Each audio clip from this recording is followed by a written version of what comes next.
So reminding yourself that, you know what, that's not me. That's the imposter syndrome talking. That gives you the power to get past it.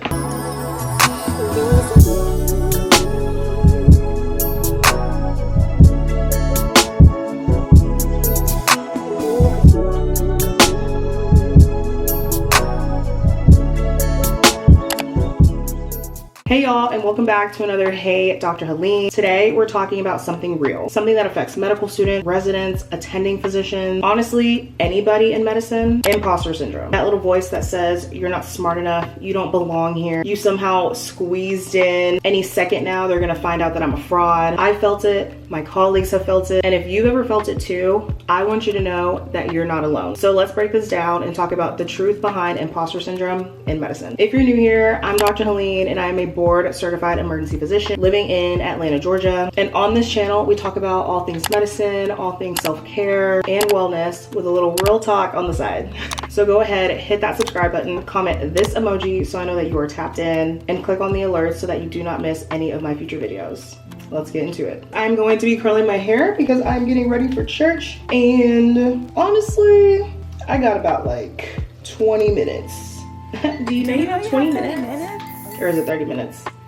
Whatever, but all I know is that, you know, we gotta multitask around here. Okay, number one, imposter syndrome is almost universal in medicine. From med school to residency to your first attending job, literally imposter syndrome just does not leave you. Everybody feels it. Why? Because medicine is a constant evaluation. You're constantly being evaluated, you're constantly being watched, you're constantly getting literal evaluations of how you're doing from the time that you enter into medical school and throughout your attending career. So it's like you are literally forced to compare yourself to other people and you're forced to always be on high alert. But let me tell you this, you wouldn't have made it this far if you weren't already meant to be there, if you weren't already qualified, okay? And I'm a firm believer that God qualifies the called, okay? Because medicine is a calling and God would not bring you to something such as a calling like this if you were not already born to do this. And so in medicine, there's always a bar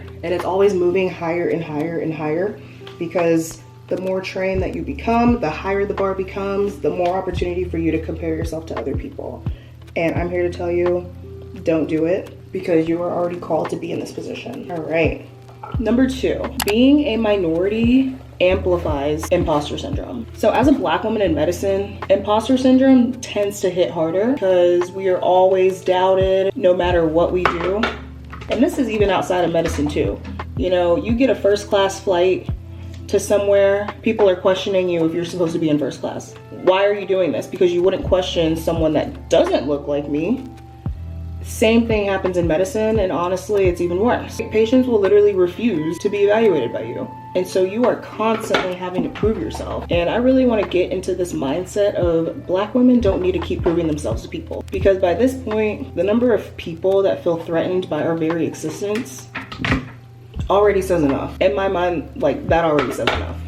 So I'm done with proving myself to people. I don't need to prove myself to anybody but myself and God. And so being a Black woman in medicine, it's like you're literally walking into rooms where no one looks like you. You may be the only person of color in this room. And the thing is, the feeling of needing to prove yourself, sometimes it may not even be you, but it's just the system around you that's reinforcing the fact that you have to prove yourself. The microaggressions, the doubt from your colleagues, being overlooked, and that's what makes the fraud narrative even louder. But again, if you need this reminder, let this video serve as your reminder that you are more than enough.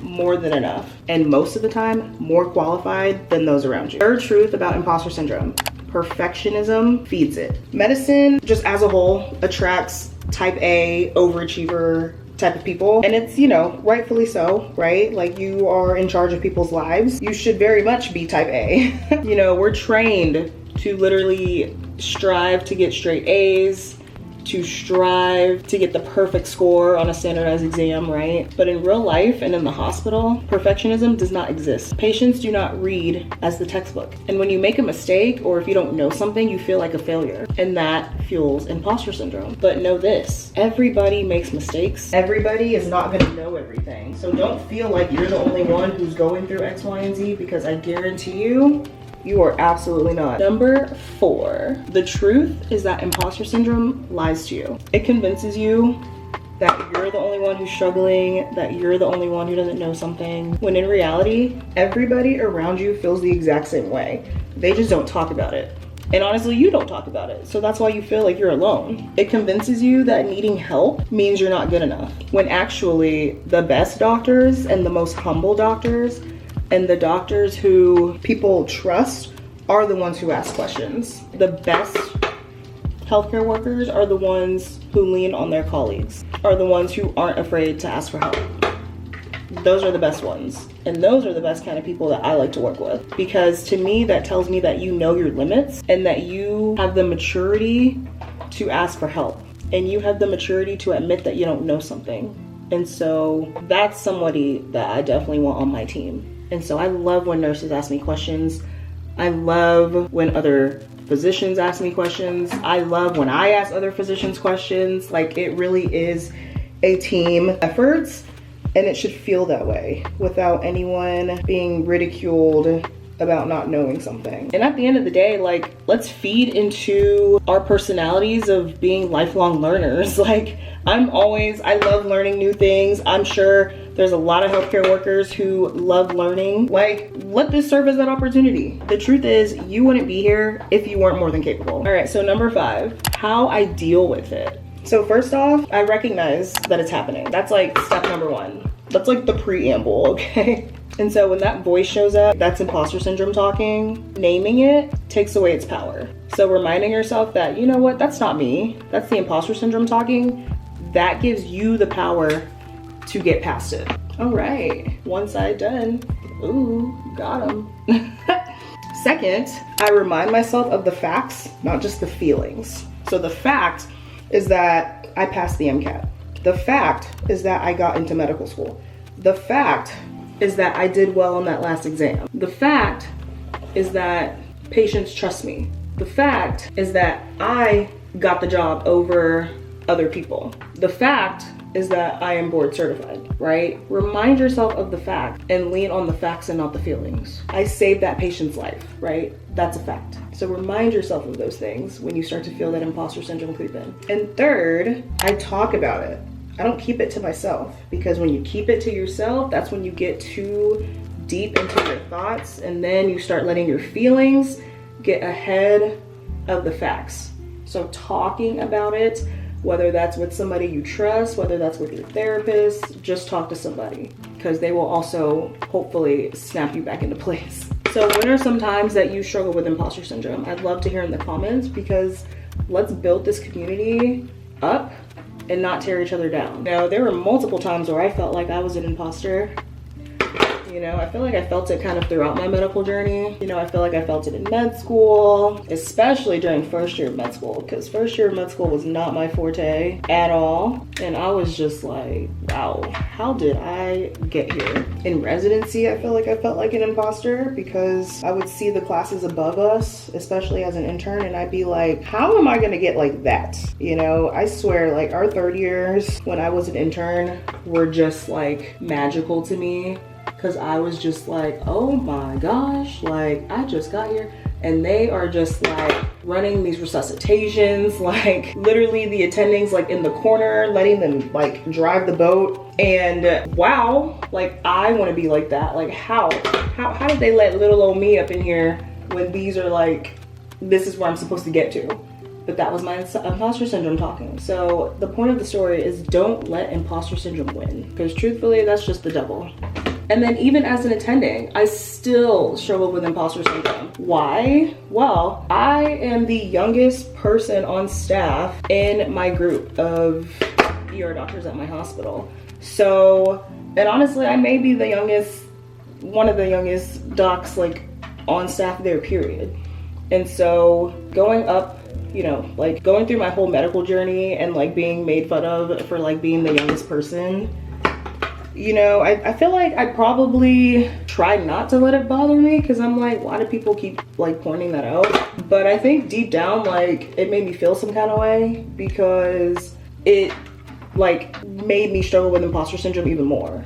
Because I'm like, okay, maybe I like am too young to be doing this, and like how did I just like slip through the cracks? But again, that was the devil talking. That was just feelings and not facts. So you can't let it defeat you. And I don't think that people necessarily meant harm, but it was just like, what are you gaining by pointing this out?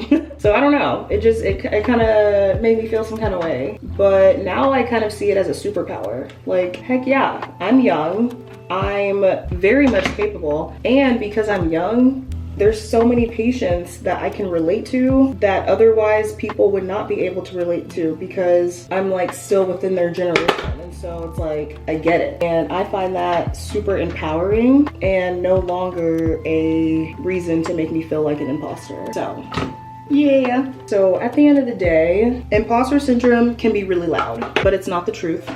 The truth is you do belong here. You've earned every step you've taken, even if it doesn't always feel like it. And I promise you, the people who you look up to, even your mentors that you look up to, have probably, and I would bet money on this, that they have struggled with imposter syndrome too. Boom. So I'd love to know in the comments, have you struggled with imposter syndrome? Did you find this video helpful? What have you done in the past to help with your imposter syndrome? I'd love to hear it all. And look at my hair, you guys. Can this go away? Yay! All right. And don't forget to like this video, hit that subscribe button to Hey Dr. Helene, and share this video with anyone that you think this video may help. Share it with someone who needs to be reminded that they are enough. Until next time, stay bold, stay grounded, and remember, you belong in every room that you walk into.